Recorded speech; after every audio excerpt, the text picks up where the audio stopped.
in what he was, if I may come in here, what he referred to was the conditional cash transfer program. You said that was the form that's being used. But let me ask this. When you talk about applying for any of the social intervention programs, you said that it's strictly done online for the NPower program, for instance, and then for the others, you allow the communities to do the selection.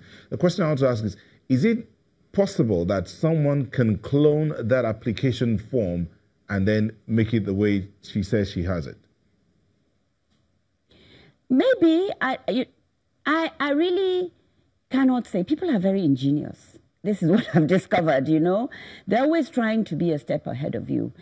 Having said what I did, when we started this program and it was online, and we did realize that somewhere in Maiduguri, somewhere like Borno State, at that point there was only one mast that had 4G capacity. All the others had been blown up by the insurgents. Our team flew to Borno State, and I hope the governor of Borno State is listening. And we explained to him that the sheer logistics of trying to collate forms from 774 local governments will just take up so much money, and there's so many, they could be duplicated, sold, hijacked. Could he do, we would have to go online, because after all, graduates go online to apply for JAMB. So we advised that because the state had these challenges, could he please engage with downloading forms from their portal in Maiduguri through their own, since that mast was working, and going into the local governments, getting their youth to apply, and then uploading in Maiduguri, so that they ensure that their youth are not shortchanged.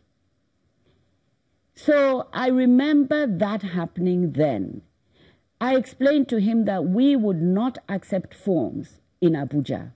We needed for the response to come online, but that he could ensure that the youth in Borno State are part of this if they did that. And there and then, and I remember it was a huge team that he called. There and then he designated certain people to go to certain local governments.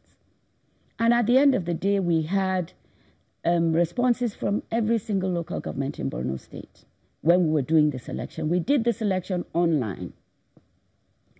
So it's really possible for people to download and fill in the forms and upload. But we don't accept the forms. And our portal clearly does not say PVC.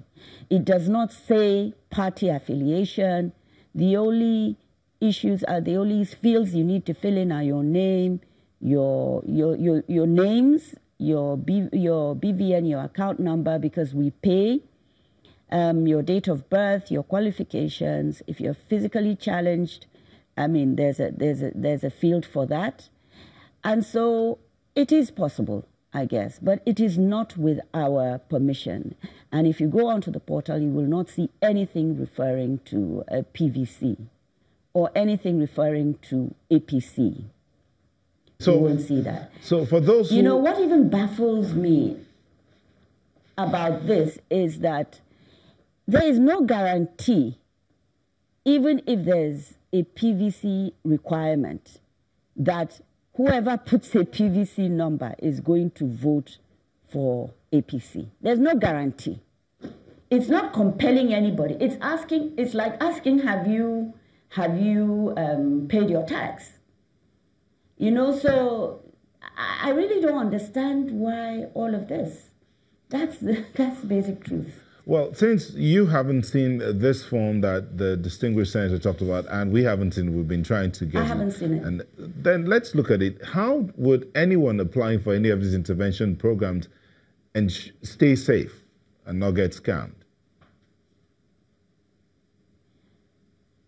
I don't understand. When you apply online, it comes to us. How we select is we send the names to NIBS. We work very closely with NIBS. NIBS authenticates the identities. We were so worried about creating, ghost beneficiaries. we set up a very close collaboration with NIBS. NIBS comes back to us. The first set of 200,000, NIBS came back to us with a 93% success rate, saying 93% of the people on this list actually exist because the names match the BVN and the account number. It is after that selection was done that we now sent the list to each of the states to say, you deploy, because we don't know where the needs are. We don't know what the teacher-student ratios are in the primary schools, for instance. So if you're going to deploy teachers, it is up to you. We don't know where the primary healthcare centers are what their requirements are.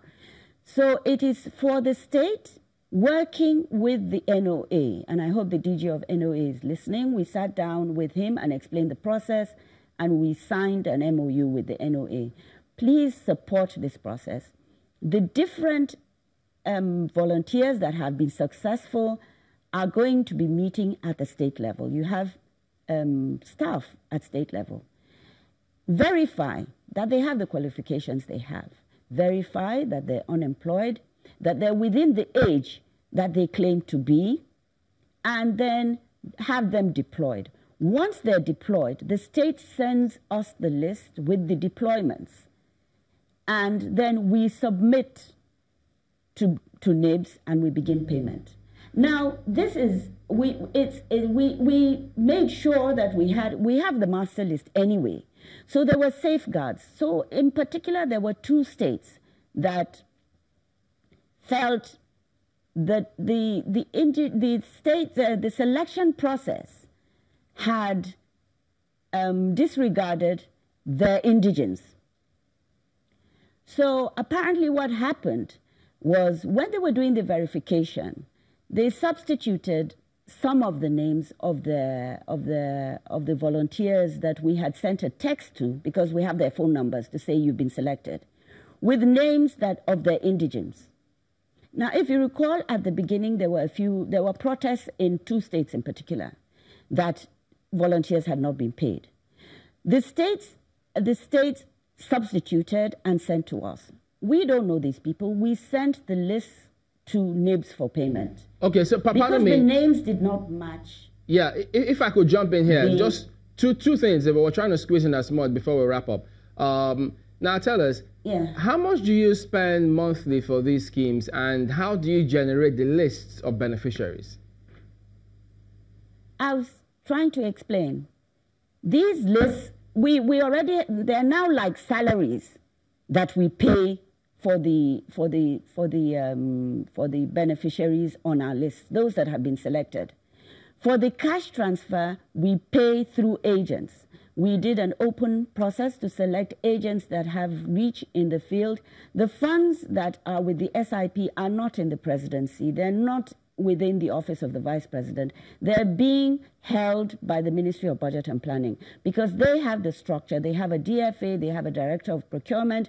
We don't have any business with that. All I do is sign off on the schedules of beneficiaries, send it to Budget and Planning. Budget and Planning sends it to NIBS, and NIBS posts the payments through the banks. Where the names come back saying this person, sometimes when the names don't match the BVN, they come back and the money comes back to Budget and Planning, not to us. All right. Well, we need to work at this point, so I appreciate you talking to us this morning. Miriam Iwes is the Special Advisor to the President on social investment. We'll be back in a moment and turn our attention to another matter. Join us again.